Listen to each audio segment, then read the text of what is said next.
Welcome back to a new deep dive, and on this occasion is the proton patching.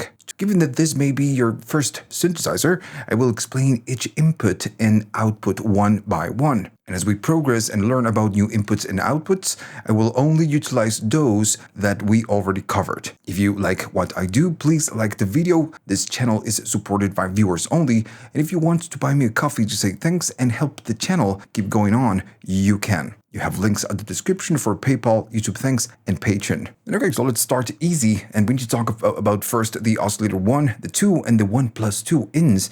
The 1 and the 2 are all about frequency, are all about pitch. Whatever I connect right here, I will be modulating the pitch of the oscillators. And to do this, I'm gonna go to an LFO. We have them right here. From an LFO output to an input. I'm going to do LFO 1 and then by. I'm going to explain why in a minute. I'm going to take it from the LFO and I'm going to go to the oscillator number 1. I'm going to go to my oscillator mix and I'm going to make sure that I'm only using the oscillator 1, and maybe for now I'm going to do a triangle. So now if I play a pitch, if I play a key, we can hear that.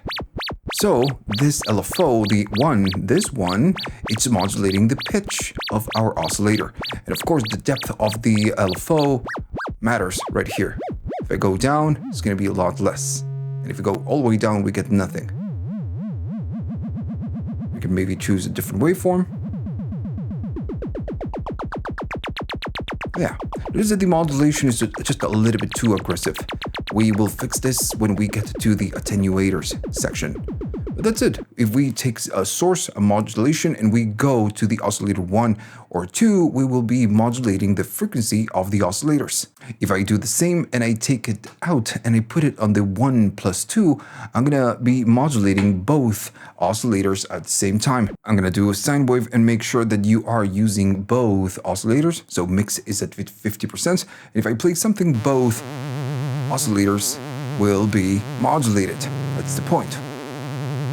And this is actually great that you have the option to modulate the 1, the 2, and then the 1+2. Usually you don't get an input for all the oscillators. Maybe you just get one or maybe both at once. But on this one, you get them all. Then on the outputs, we have the 1, the 2, and the oscillator mix. And this is the sound of the oscillator's output before going through the filters and everything else. If I connect maybe the oscillator 1, just the number 1, and I put it on the out-in, I'm taking the sound that the oscillator 1 is outputting and going directly out. So I'm gonna go there, and notice I'm just not playing anything. And the sound goes out, and it's the oscillator 1 going out directly. That's pretty much it. If I go to the 1 and change the tune, notice that we can hear the pitch change in frequency. If I change the shape, of course we get it. But again, we are going directly. If I go to the filters, nothing happens. You know, we are not changing anything because it's going directly out. Even if we use the envelope, and I use the envelope, let me just go down and sustain and play a new key. Nothing happens because it's going directly out in this case. But yeah, this is the output that comes from the oscillator 1. We can do the same thing with the 2. If I patch the 2 and I maybe choose something a little bit less annoying, let's say like a triangle, you know, we can hear, and if I change the pitch, we can hear the change. And then we have the same deal, but we have the output of the mix. So it's both oscillators, both going out directly. Now, what is the use for this? I'm gonna just disconnect it for now. Why can we take the out? Well, we can maybe take the output of an oscillator or all the oscillators and maybe go to a different synthesizer. Maybe we can use them as a modulation source and, I don't know, modulate something else. Just to give you an example, I could maybe go to the oscillator 2, this one, the 2 one, and I'm gonna maybe modulate the resonance. Right here we have the VCF resonance, so I'm gonna try to modulate that with the oscillator 2. I'm gonna make sure that the envelopes are just default, pretty much down, down, and all the way up, and all the way down. And now remember, we are trying to use the oscillator number 1. So I'm gonna go all the way down to the oscillator 1, and the 2 is the modulator, and it's modulating the resonance. So if I play something, it sounds a little bit weird. It's because, again, maybe if I go down, you can see the resonance right there being modulated. If I go to the 2, this one is the modulator. If I change the frequency, it will change how it sounds or how it modulates. In this case, it's using a triangle, but maybe we can take the range all the way down, and now we get more like a traditional LFO. Now maybe it's too aggressive. It would be nice to control how aggressive the modulation is. And we can, again, when we get to the attenuators. Then we have the pulse width of the oscillator number 1 and the oscillator number 2. Usually on a synthesizer, the pulse width is wired by default, so we get a dedicated knob. On this one, we don't. We need to patch it in. So if I wanted to modulate the pulse width, maybe we can take the LFO that we've been using. I'm gonna take this one out. I'm gonna plug it in on the pulse width of the oscillator number 1. Gonna go here and just patch it in. The oscillator mix all the way down, so we can use the oscillator 1, and then I'm gonna choose maybe something like a pulse, or we can use the tone mod if we wanted to. I'm just gonna cut a little bit of the higher frequencies, because if not, it's just gonna be a little bit too much. And you can see it, right? We can see the modulation. Of course, we are using the LFO 1, so I'm gonna change the rate. Let me go here, and we can see the modulation. And also, remember that the depth decides how aggressive it is. And that's it, we modulate this control pretty much, the width, this one. And of course, we can modulate the tone mod. If I go there and press it, we can see and hear the modulation. And then the other one, the PW2, is the same, but for the oscillator number 2. If I go all the way to the number 2 and then go up and just use that one, it's just, the same result. From the previous sections, we noticed that the modulation could be a little bit too aggressive. So we need to go down in depth of the LFO just to make it a little bit nicer, or just to control it a little bit more. Now for this, we have something extra called attenuators, and you get 2. You get the attenuator 1, and then you get the number 2. The attenuators work like a middleman, controlling the intensity or maybe the depth, just like, the one that we have on the LFO. But the ones that we have on the patch bay, right here you have the 1, and right here you have the number 2. These ones are assignable, let's say. Just to give you an example, let's say I want to modulate the pitch with an LFO. On this synthesizer, we cannot do pitch modulation directly, with the knobs. We need to use the patch bay. So I want to do that, but I want to control how I do it. Now, if I patch this directly, just like we did before, and I plug it in, I'm gonna go to 1 and 2, why not? I'm just gonna maybe use the oscillator number 2. If I play something, that is how aggressive it is. And the depth of the LFO 1, it's 50%. If I go up, it's gonna be really crazy.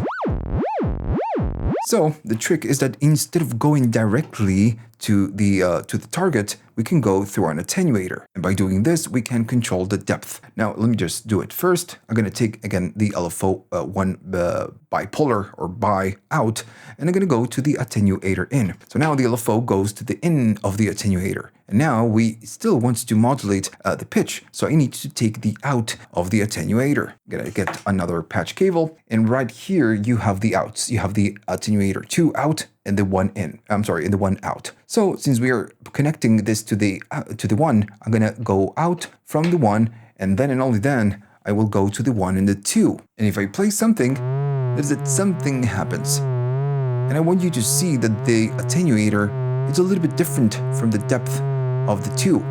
It goes to positives, and then it has a center of 0, which is pretty much no modulation. And then if I go down, it's going to go to negatives.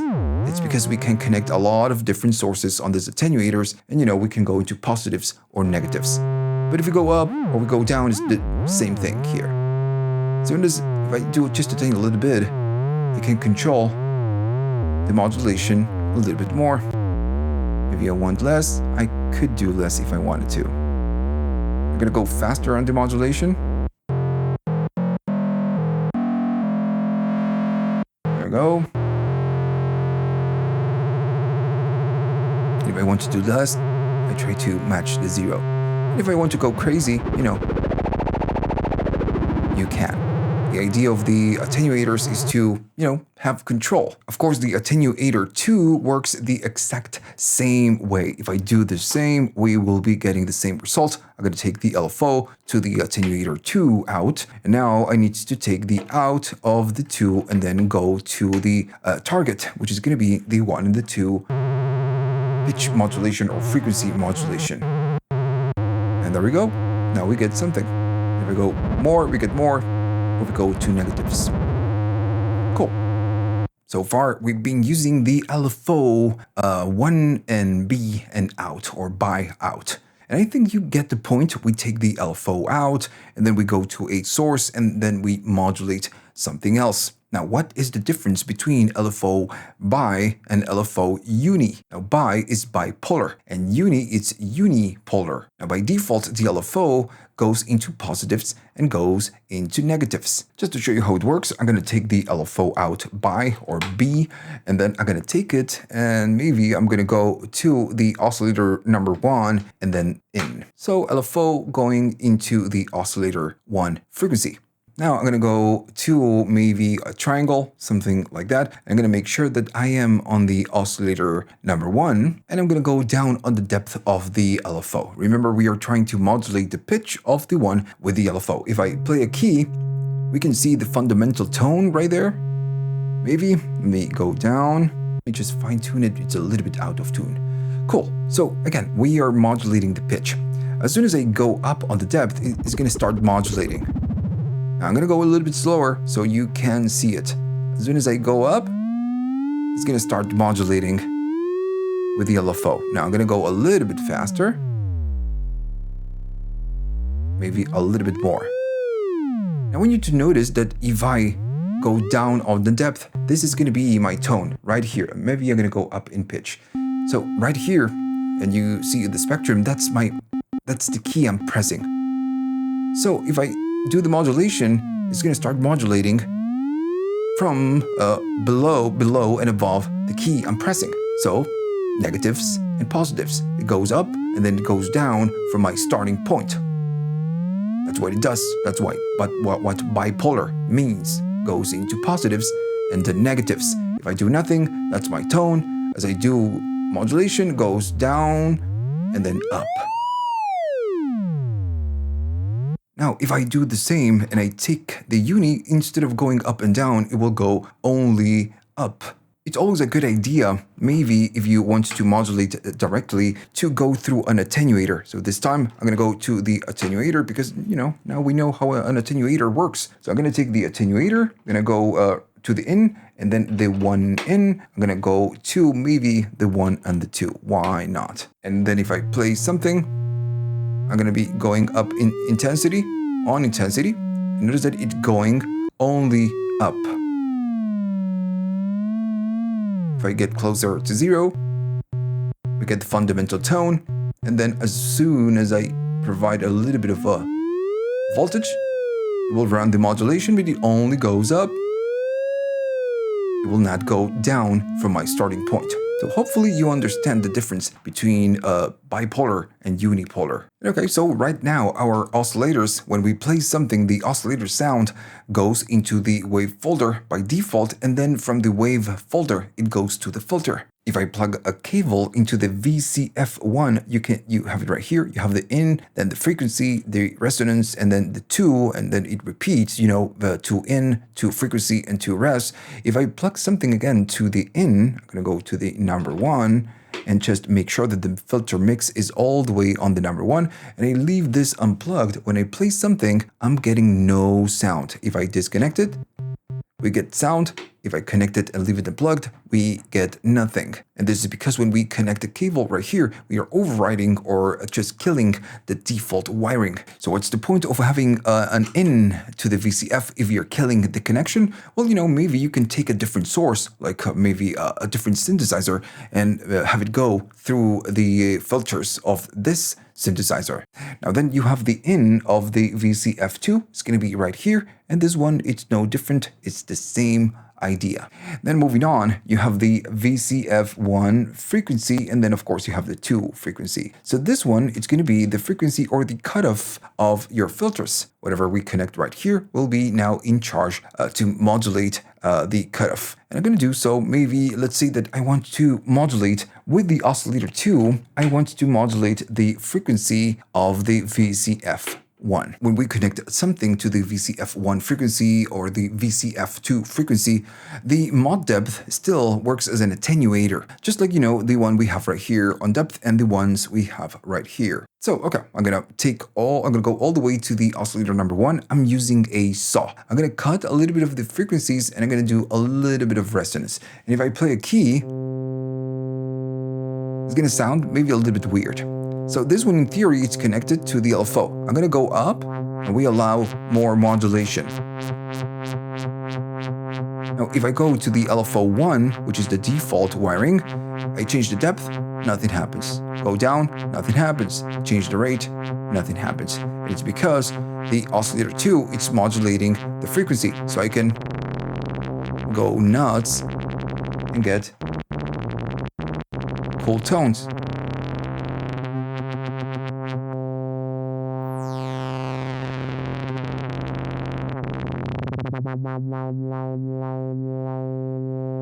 Now then, remember that the VCF2 frequency is just the same as this one, but it's for the filter number 2. Now then, we kind of know this one, we used it already, is the resonance. If I connect something to the resonance, what it will do, it will modulate the resonance of the filter. So maybe we can't just do it with the uni, because it's a little bit less aggressive. I'm going to take it from the uni, and instead of going directly, I'm going to go to an attenuator, because that's why we get the attenuators. And then from the 1 out, I'm going to go to the VCF1 resonance. And now, in theory, the LFO1 unipolar, it's modulating the resonance. Maybe I'm going to go down, and I'm going to go a little bit up in rate and more depth. A little bit less. This is the modulation. We are using the attenuator 1, so if we want less, we do less. If we want more, we do more resonance. And we are modulating with the LFO 2 different sources. We are modulating the cutoff because we are not disconnecting through the patch bay, the VCF1 frequency. We are not disconnecting. We are only connecting the resonance. So it's modulating this control and the resonance with the LFO1. Right, so this is going to be that simple. You have the VCF1 out, the VCF2, and then you have the VCF mix out. So whatever goes into filter 1, right here, you can just patch it in, and then you have the output on the other side. Same thing with the 2, and you can go to VCF mix. If I just plug it in, what you have right here is the output that goes out from the filter mix from both filters. Now, how can you use this? Well, it's just completely up to you. I'm gonna maybe take the VCF mix out, and I'm gonna go to the external signal in. So we can use the out to maybe go to a different synthesizer. We can maybe use it as a modulation source. Maybe I wanted to go to oscillator 1 and 2 and just modulate the frequency. And in this case, I'm going to go to the external signal in. And this is a very common trick. You take whatever that goes out from the filter, you feed it back. That's why is the external signal in. And I'm going to go down on the level for now. And then you're just creating a feedback. And this will give you a kind of a feeling of overloading or distorting the sound. Let's see if we get it. I'm going to play something. We are still using, of course, the filter number 1. And what we are feeding back is the mix. So maybe I'm just going to be using both filters just to get something else. And this one is going to go into maybe band pass. Cool. And now I'm going to take the external signal in and I'm going to go up. Notice that we'll get a much overloaded type of sound. And if I bring more frequencies, it's going to be, it's going to be maybe more. No external level in or signal in. And we do more. Now I'm using this tune. I'm going to maybe put it right there in tune. So we have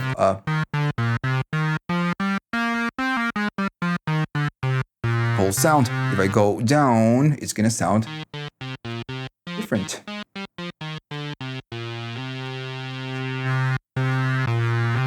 If you take a look at the patch bay, you have the WF-in and then the other ones. But right now we need to take care of the WF-in. So this one is the wave folder. Like we discussed, the oscillators, they will go into the wave folder and then they will go out to the actual filters. If I play something right now, the wave folder, it's completely, off. And maybe if I go to 1, we get the difference. That's fine. For now, I'm just gonna keep it off. If I connect something to the WF-in and leave this cable disconnected, I'm playing something and I'm getting absolutely nothing. I am overriding the default wiring, killing the connection that goes from the oscillators to the wave folder and going to the filters. I'm just killing it right here. And that's why, of course, we cannot hear anything. And by using this one, maybe you can take the sound from the out. We're going to talk about this in a minute, but you can take it from the out, go to a different synthesizer, do something else, and then go in to the WF-in so you can process with the wave folder. That's just one way of using this. For example, using what we know so far, we could take the oscillator mix out. I'm going to go here, and then I'm going to put it on the VCF-in. There you go, right here, VCF-in. And by doing this, what we do, we bypass the wave folder for both oscillators. I'm going to take the filter mix all the way down, so we are only using the VCF1, and I'm just going to maybe just use one single oscillator for now, just a saw. If I play it, we get it. This is going to the oscillator, to the frequency of the 1. We take whatever comes out of the oscillators, and we are saying we want to bypass this and go directly to the 1. So now I'm going to take only the oscillator 2 out. I'm going to patch it in, and I'm going to say that the wave folder will only process the oscillator 2 alone. I'm just going to patch it in right here. And with this, what we are doing, we are taking whatever sound that comes out from the oscillators, we go to the filter number 1, and then we are taking the oscillator 2 and going to the wave folder in. So now with this configuration, what we are doing is we are taking both oscillators and we make it go through the filter number 1 alone. Then when we plug a cable on the wave folder, this one will only process the one that we are saying so, which is in this case, the oscillator number 2. It's not processing both oscillators. So now I'm going to put the filter mix on 50% because we are working with both oscillators. And I'm going to go to maybe the filter mix of 50%. I'm going to go and I'm going to put a triangle right here. So now again, I'm going to be playing this and we get something like that. But if I go to the modes, we are getting something else. So we are affecting just the 2. If I go to the filter number 1, notice that we just get both oscillators. We have no wave folder. If I move this on the filter number 1, nothing is going on. It's a combination of this, 2 oscillators. But then if I go to the filter 2, it's taking the 2, which is a triangle, and we can, do the wave folder right there. And then again, the trick is that we blend and, we do something with this, and we get, different sounds. Now, all of this is just one simple example. You have a lot of different possibilities right here. Then you have the WF sim, which is the control voltage of the sim knob that you have on the wave folder section. And you have the same thing, same idea with the faults. So we can modulate those knobs. I'm going to take the LFO1 uni, and I'm going to go to the wave folder sim. I'm going to use just a triangle so we can see this unaffected. So there we go. We have the triangle. So now I'm going to just enable the 1, and this is what's going on. It's taking the sim, knob that we have right here, and it's just, modulating up and down. If I make the LFO slower, it's going to go slower, and I can make it a lot more aggressive with the depth of the LFO. That's it. You're just modulating the control voltage of the sim knob. And then, we have the same idea, but we have it with the faults. So if I go to the faults, it's going to modulate that control alone. If I go to AM on the wave folder, notice that it goes up and down. And if you think about this, This is a way of tremolo. If I maybe put something with a little bit more bite. There we go. That's a saw. And again, we have a tremolo.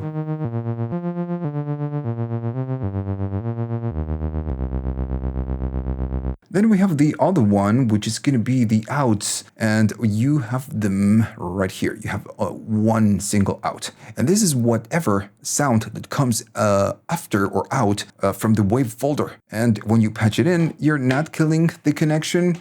If I go to the wave folder, let me just put a triangle, something, you know, super obvious. There we go. You can see me affecting it manually. And of course, it's off camera, but just doing it. But yeah, just connecting something to the out, it's not killing the connection. So now, since sound, it's going into the wave folder, you can just take it out from here, maybe go to a different synthesizer, or maybe, I don't know, use it to modulate the frequency, or maybe just, you know what, I'm gonna go to the 1 and the 2 just to do something crazy. And with this, we take the sound from the wave folder and we modulate the pitch of the 1 and the 2. And if I play something, it's gonna sound, again, it's gonna sound a little bit crazy. That's the point, I guess. And if I change the symmetry,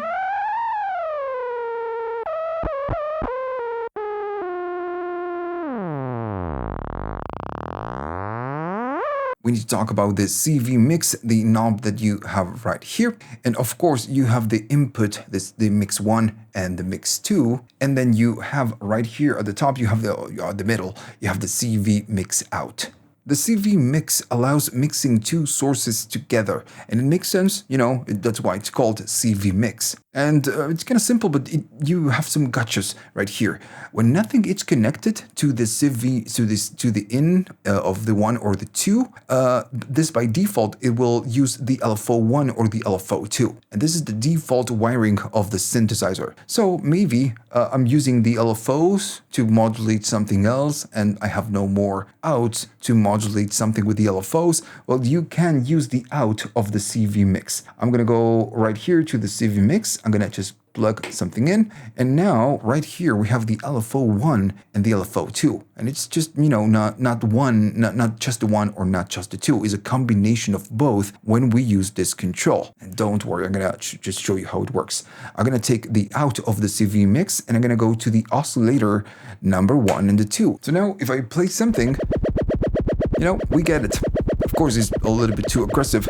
So I'm going to go down on the depth. So we get a little bit less. I'm going to do the same on the oscillator 2.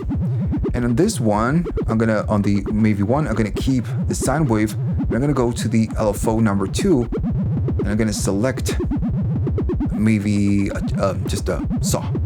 And the trick is right here. If I go to the CV mix and I go all the way down, so counterclockwise, I'm using the LFO1. As I go to the other side, clockwise, I'm using this one.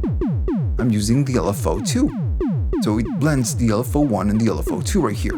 Now, of course, the trick is that maybe we can use a combination of both and we get interesting movements because it's combining the 1 and the 2 shape. And we get a different result other than the traditional shapes that we get on the LFOs. And it sounds pretty cool.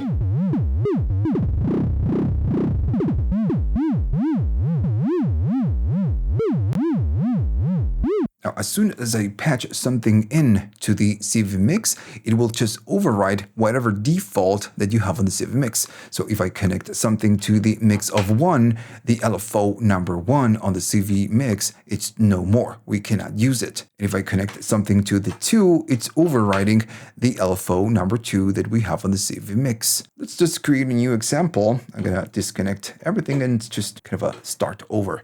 Let's say I want to combine the LFO with an ADSR, with the envelope. And I'm going to use the envelope number 1, the one that the filter uses. So, okay, I'm going to take the ADSR1 out that we have right here. And I'm going to say I want to override the LFO1 that we have on the CV mix. I'm going to put it right there. And then, of course, the CV mix, we need to take it out because it needs 2 ends, and then it's going to output a modulation. And I'm going to do the same thing. I'm going to go to the oscillator 1 and the oscillator 2. So now the CV mix is a combination of the ADSR 1 that we have on the envelopes section and a combination of the LFO 2. So if I play something,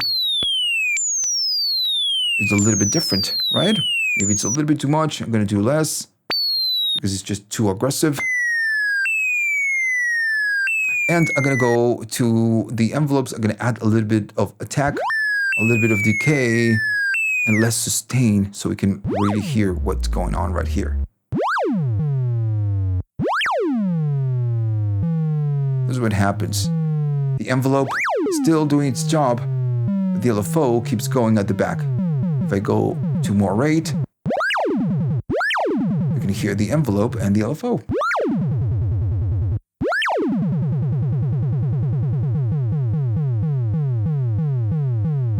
And now here you can use the CV mix to fine tune this in. So if I go to all the way up, you're just using the LFO too. If I go to the other side, we use the envelope, but we can maybe do more LFO too and less envelope if we wanted to. That's the point of the CV mix. Now let's do another one. I'm gonna just unplug all of this out, and I want to control it a little bit more because it's kind of aggressive. I want to use the ADSR 1, and I'm going to put it on the CV mix 1. So I'm overriding the LFO 1 on the CV mix. I want to use maybe the LFO 2, and I want to use the LFO 2 uni, but again, it's just a little bit too aggressive. Maybe I can go to an attenuator and just attenuate it. And then from the attenuator out of the 1, then and only then, I'm going to go to the CV mix 2. So now we have on the left side, we have the ADSR, and on the other side, on the right side, we have the LFO 2 unipolar and attenuated. I'm going to put the CV mix around 50%, and now we are using the attenuator. I'm going to put it on 0, and of course we are creating a modulation, but we are not going out. So now I'm going to take CV mix out, and I'm going to go to the pitch. And I'm going to the pitch because it's just pretty clear to see on the spectrum and pretty easy to hear as well. So I play it, and we get it. Notice that we are getting the envelope mostly. As I go up on the attenuator, we get more and more of the LFO. Now we are controlling the LFO, and we could do the same thing with the envelope. If it's too aggressive, we get more of the LFO, or just a little bit more controlled.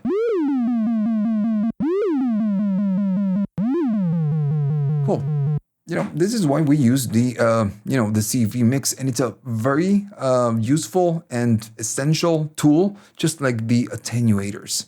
Shape at the top, the 1 and the 2, is talking about the oscillator shape control. We can modulate and sweep the waveforms. As an example, I'm going to take the LFO bipolar, just to make it a little bit aggressive first, and then I'm going to go to the shape of the 1. And as you can see, the LFO number 1 is just modulating the shape control. That's the trick. And of course, if I go up, it's going to go faster. It's going to go slower. So sometimes, again, it's going to be a little bit aggressive. And maybe if I just go to the oscillator number 1 and use that one, it's just not the best sound.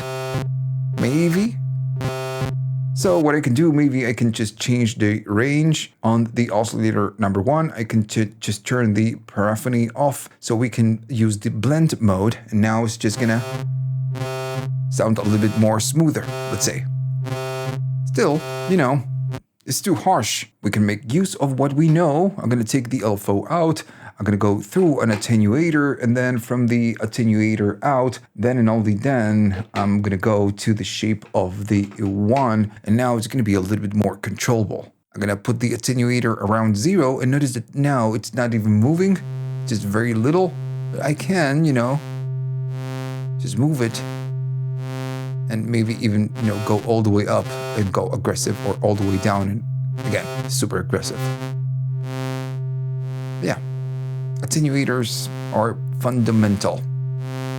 And of course, the same thing goes for the shape on the ins and outs for the shape number 2, but it's going to be the shape of the oscillator number 2. Let's talk about the LFOs. You have a lot of ins and outs. If I take a look right here, you have the trigger of the 1, trigger of the 2, the rate, then the rate of the 2, and then you have the shape, and then the shape. And then, of course, you have the outs that we've been using, the LFO uni, the LFO bipolar, and the 2 uni and the 2 bipolar. This ones, I don't need to explain them because we've been using them all along. Now, the trigger 1, right here, the 1 trigger and the 2 triggers, this is talking about the LFO re-trigger.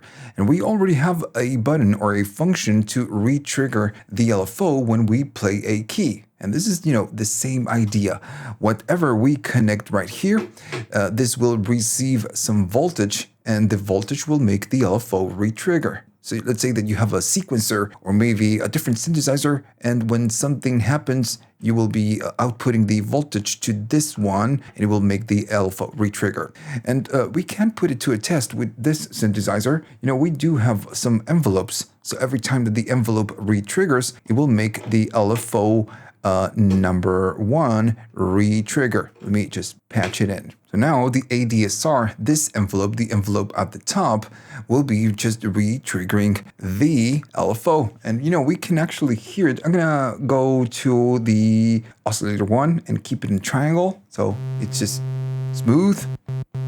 And notice that every time I play a key, the LFO is re-triggering. And if I just play and hold, the LFO will just, go, and every time I play a new key, it will start from the beginning.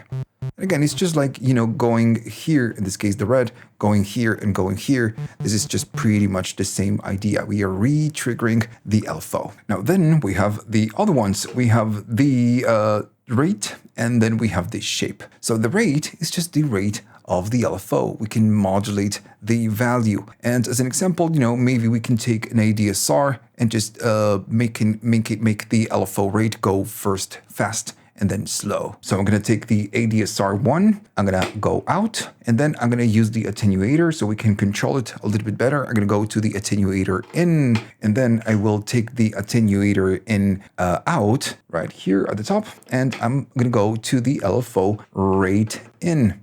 I'm going to do a little bit of cutoff and a little bit of resonance, and I'm going to do a little bit of mod depth. We are using the attenuator number 1, so I'm going to do a little bit. Let's see if we get something. Yeah, we do. Maybe I'm going to go to a saw, so we have a little bit more harmonics. There we go. So it's, of course, super fast because the envelopes are kind of already close. So I'm going to go down on the sustain. I'm going to do a little bit of attack, maybe a little bit of decay, and a little bit of release. And when I play it, now we get it. Every time I play it, it's modulating the rate of the LFO. Maybe I can go less or just even more decay. Goes fast and then goes back to slow. Cool. So yeah, you're modulating this control. Then we have the shape, and this is, the shape that we have right here, but for the LFOs.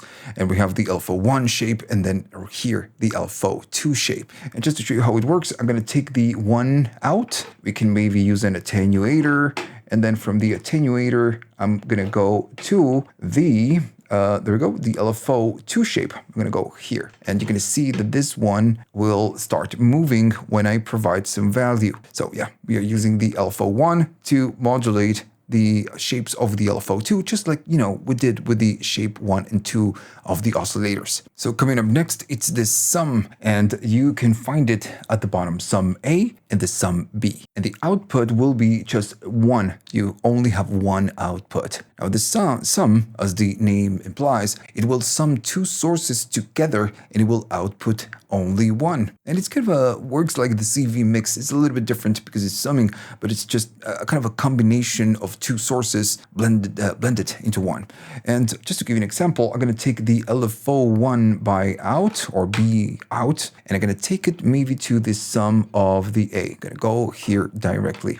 And then maybe I want to blend it with an ADSR. So I'm going to take the ADSR1 and I'm going to go to the attenuator and just attenuate the envelope. And then from the attenuator 1, I'm going to go here and go to the sum B. So we are making a combination of the LFO right here, the LFO, and on the B is the attenuated ADSR. And now, of course, we need to go out somewhere, and I'm going to take the output, the sum output, and I will go to maybe the pitch, something that we can really hear. I'm going to put the attenuator right at the center, maybe just to do it just a tiny little bit. And I'm going to use kind of a slowish attack and a slowish decay and maybe a slow release. And I'm only using the oscillator number 1. If I play it, let's see what we get. Remember, we are using the LFO and we are using the envelope.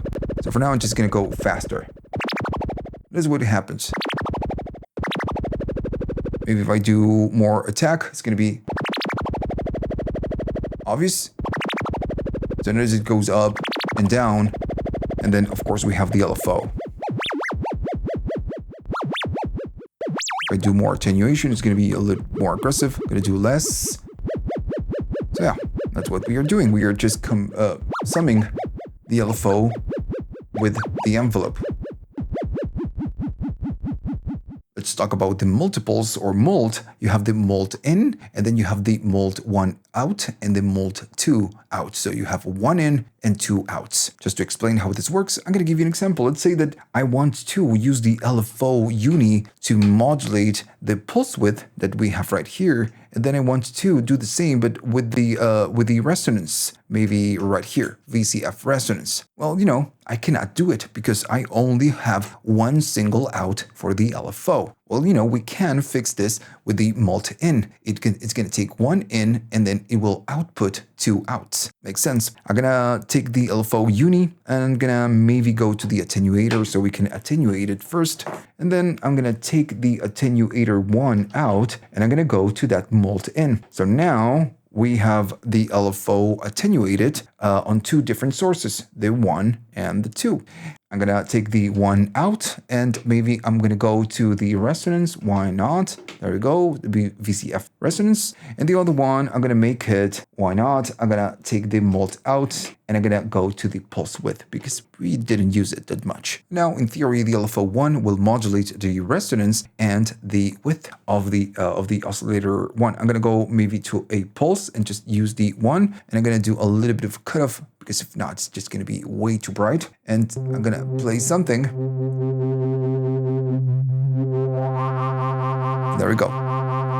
We are getting the pulse width modulation and we are getting the resonance. Now, if I disconnect the resonance, you can see and hear that it's not modulating. And if I disconnect the pulse width, we can only see the resonance and hear the resonance. Cool.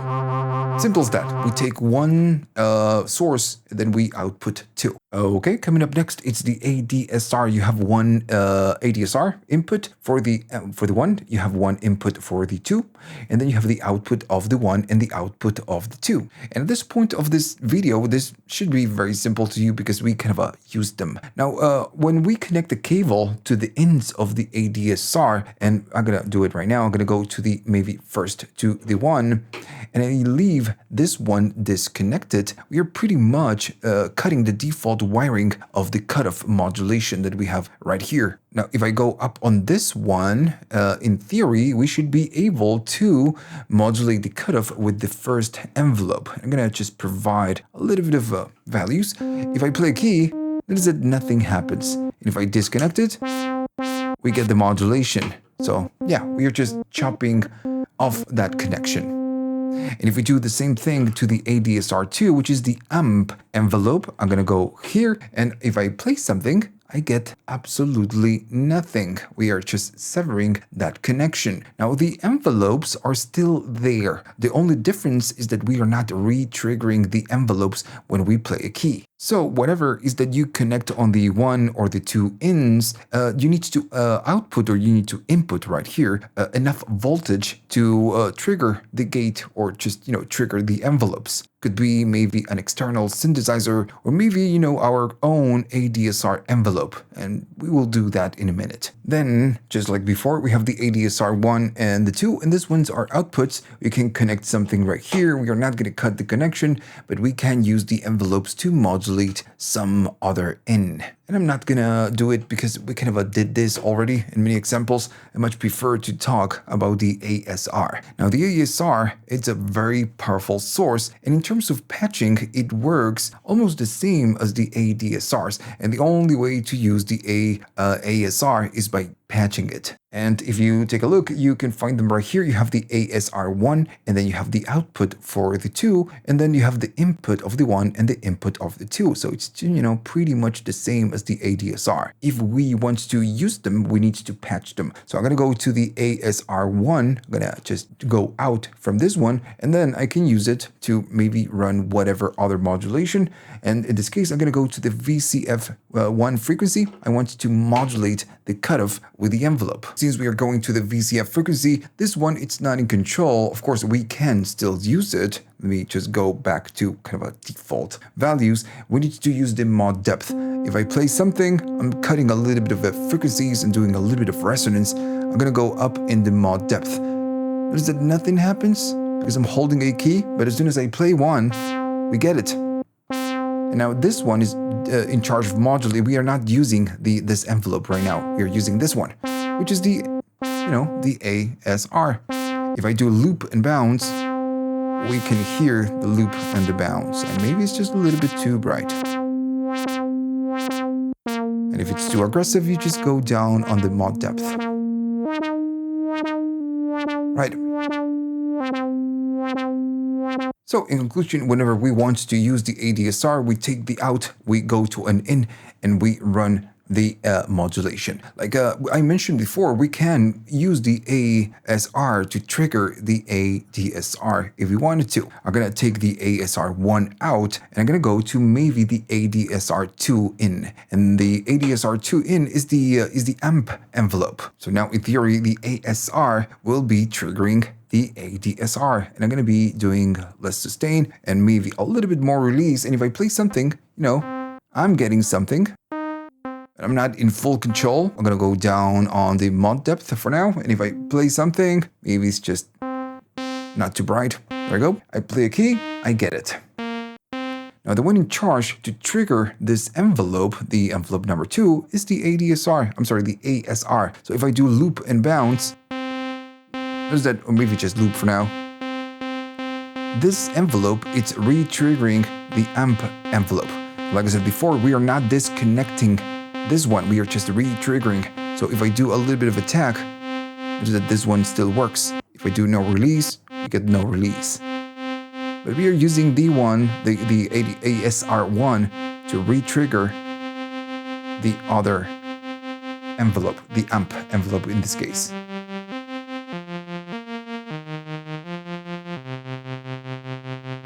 Now then we have the ASR in of 1 and the ASR in of 2. And these ones are pretty much the same as the ADSR 1. These ones are need a trigger. It needs enough voltage to re-trigger the ASR. Just to give you an example, maybe I'm going to take the ASR 1, and for now I'm just going to disable the loop. I'm just going to take it, and maybe I'm going to go to the shape of the oscillator 2. And now in theory, when I play a key, this one will fire an instruction with whatever envelope or controls we have right here, and this one should move. And this is what's going on. If you're going to go down in frequency, is that every time I play a new key, it's just firing. Now what happens if I just play and hold a key and play a new one? Is that it's not restarting. It's not doing it because I'm holding a key. But when I just release and play a new key, it will output and modulate the wave frequency. Now, if we want to re-trigger, I could just enable this button, and when I play a new key, while I'm holding a new one, it will do it. So what's the point with the other ones?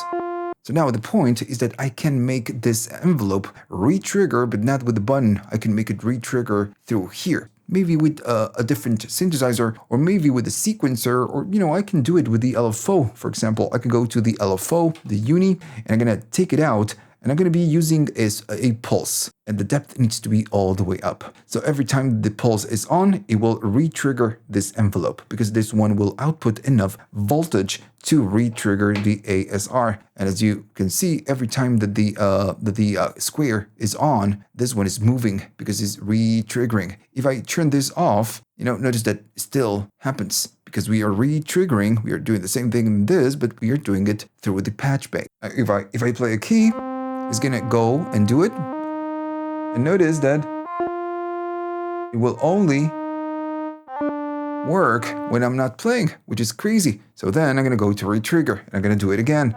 If I play, that is it. Now it's doing it. If I play a new key, it will re-trigger. If I play a new one, it will re-trigger, but this motion will still go, and I'm gonna make it faster. I'm just giving you kind of different ideas for different patches.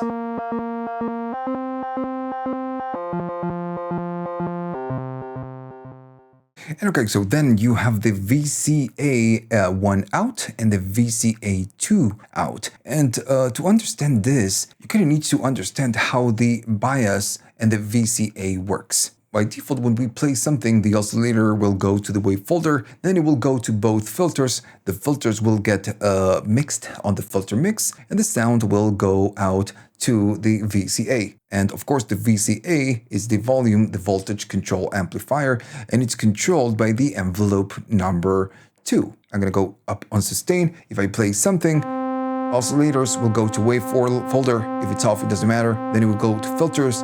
They will get blended right here, the 1 and the 2. It will go to the VCA, and the VCA is going to be controlled by the envelope. So this is why you get the bias. If I go all the way up, I'm not playing it. So it's kind of leaving the VCA open, allowing the sound to pass regardless of the envelope. Still, the envelope is kind of working behind the scenes, but it has less influence in what we are doing. If I go fully down on the VCA bias 1, the envelope is in full control. So when we play a key, we can hear how it works. So this is the normal operational settings. Oscillators to wave folder to filters to VCA1 bias with the envelope 2. And usually on a synthesizer, this is what you get. You get one single VCA, and maybe you don't even get to tweak the bias. You just don't get it. On this one, it's a little bit different. You get the 1 and then you get the 2. If I go up on the 2, there's no sound at all. Why is it? So the VCA bias, it's wired behind the scenes. This is why we don't hear anything when I go up. It's just something that we can use through the patch, the ins and the outs. And the VCA bias, the only thing that it listens to is the filter number 2. It doesn't care about the filter number 1. It only listens to the filter number 2. Like I said, we cannot get anything out of this feature if we don't do some patching. So I'm going to go right here and I'm going to go to the VCA2 out to the out in so we can listen what is coming out from the VCA2 bias. I'm going to go to VCA2, going to go out, and then I'm going to go in to the out in. So I'm just taking whatever that goes into the VCA2 and then going to the out in so we can hear what's going on. So now if I play something, I'm going to do a little bit of kind of, we get some sound. And this is the sound of the oscillators going to wave folder, going only to the filter 2 because we are using the bias 2 now, and not the 1. If I chop frequencies on the 1, notice that nothing happens. And also, the filter mix is all the way down, so we should be listening to the number 1, but we are not. We are listening to the number 2 only. And now I can go to the BIOS and open it. And it's oscillators wave folder only and only oscillator, filter 2. And then now it's going out to the VCA2 BIOS. Okay, so for now, I'm just gonna go all the way down. Oh, one more thing. The VCA2 BIOS, of course, responds to the envelope number 2. So if I play something and maybe I do a little bit of attack, you can hear this is still working with the VCA2 BIOS. Let me just go down. So what is the point of, having a second VCA2? Well, we can go to a different synthesizer, and every time we play this synthesizer, the sound of the oscillators filter 2 will go out to the other synth. This is just one way of using it. This, of course, will output sound. We can use it as a modulation source, or maybe we can use it to feed it back to the synthesizer. I could maybe take the VCA2 out and then go to the external in. I'm gonna go in, and for now the level is gonna be all the way down. So if I play something, I'm using a little bit of both, right? So a little bit of both filters. And right now there's no external signal in. If I go up, notice that it changes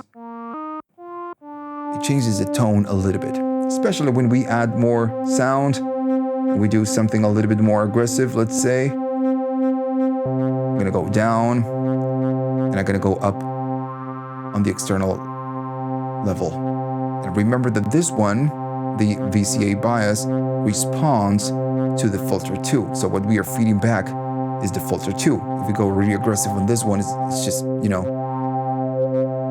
it's just gonna affect it. I can even go down on the filter mix, and when I move this control, it will affect the sound.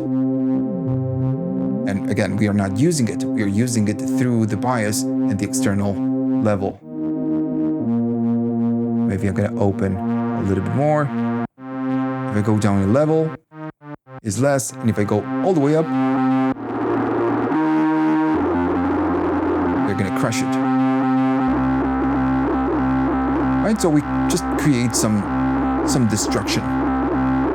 Now then we have the VCA in, the VCA1 in, and the VCA1 CV, and then we have the VCA2, which is for the VCA2, and the same thing, the in and the CV. The VCA is the voltage control amplifier. So maybe if I could plug in something here, and maybe I'm gonna go to the attenuator 1, and I'm gonna take maybe an LFO just to do something. Maybe LFO. I'm gonna use the, I'm gonna use the number 2 so we can see it right here. And then I'm gonna go to that attenuator, which is the number 1. So in theory, if we modulate this and we go up and down in voltage, we are just going up and down in volume. I'm gonna go up on the attenuator so we can output more.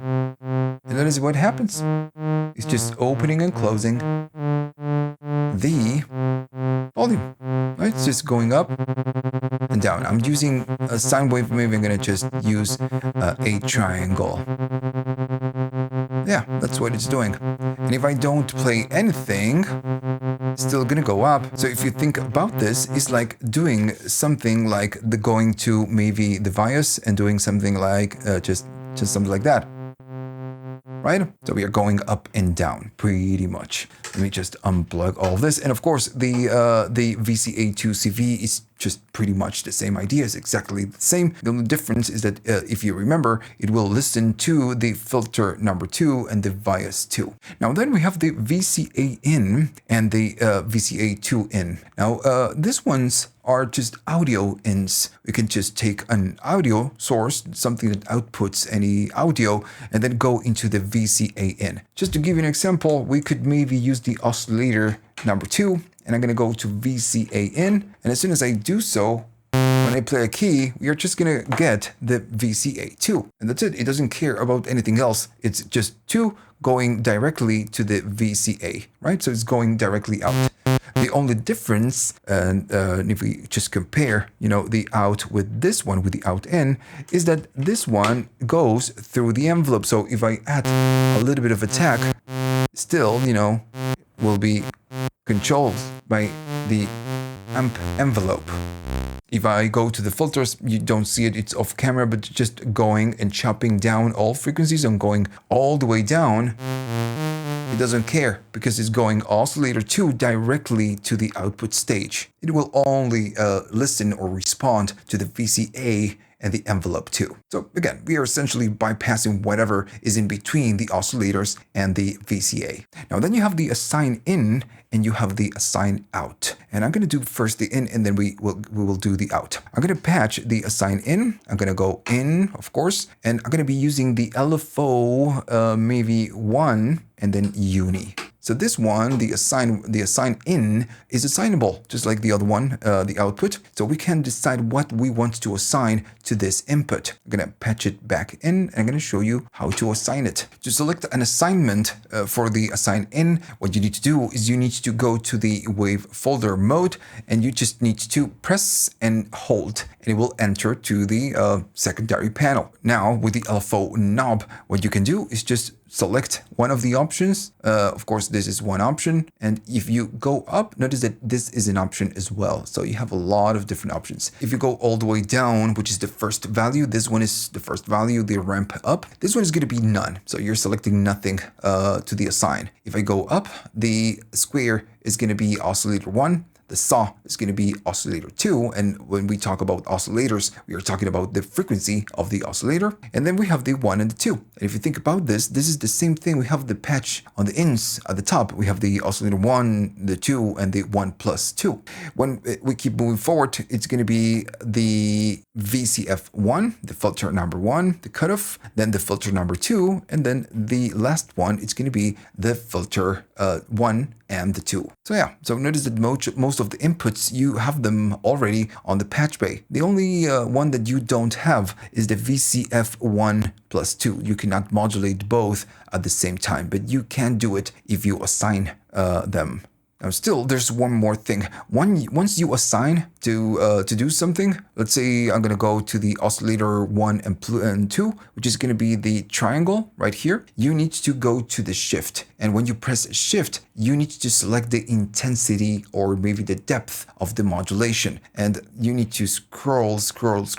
And if I go all the way down, it's just no depth and no modulation. If I go up, it's going to decide, the intensity of the modulation. So yeah, this is the depth control. To get out of here, you just press shift and it's going to go back to the select unassignable value. And if you remember, we had the LFO uni going into the assign. So if I play something, notice that we get it. I'm using the oscillator 1 plus 2, so I'm modulating the pitch. And maybe I'm gonna go a little bit up so we can really hear.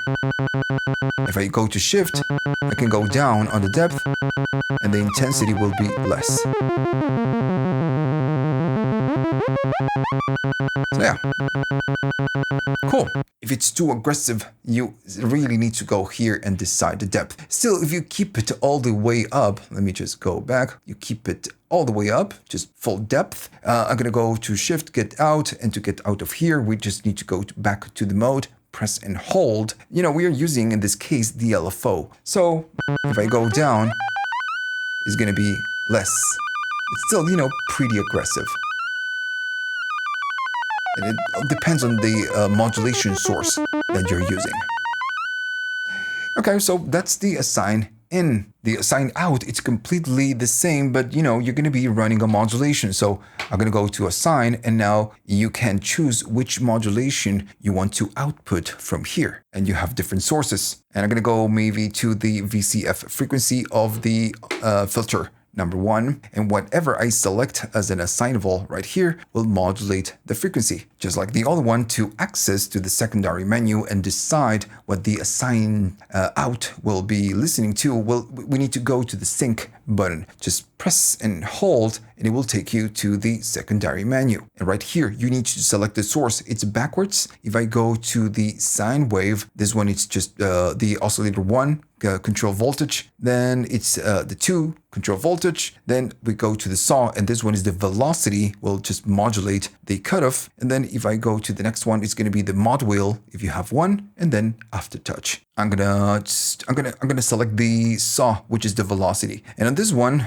since we are modulating the filter, we need to do some mod depth. If I press soft, I'm gonna cut a little bit of the frequencies. I press soft, it's soft. If I play hard, it's just my velocity modulating the cutoff. Before we finish, you need to know that if you connect this synthesizer to the companion app, you have a lot more options. It's a really useful application. The only problem is that you need to connect it to a computer. But for example, if I go here, you have the controls for the oscillators. You don't need to go to secondary panels. Same thing with the filters. You can set different modulation sources for the filters. So you can handle all of this from here. Now, still, if I go down, notice that it says assign out. And it says that we can manually, so we don't have to go to the secondary menus.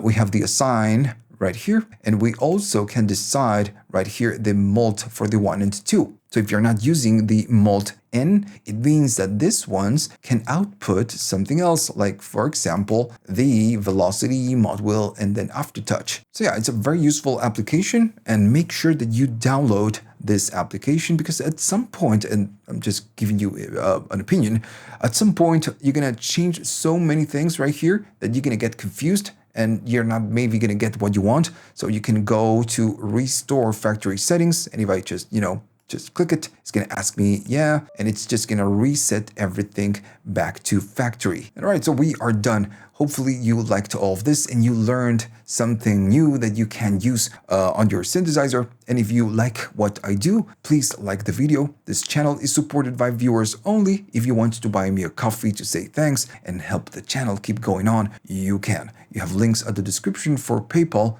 YouTube Thanks, and Patreon.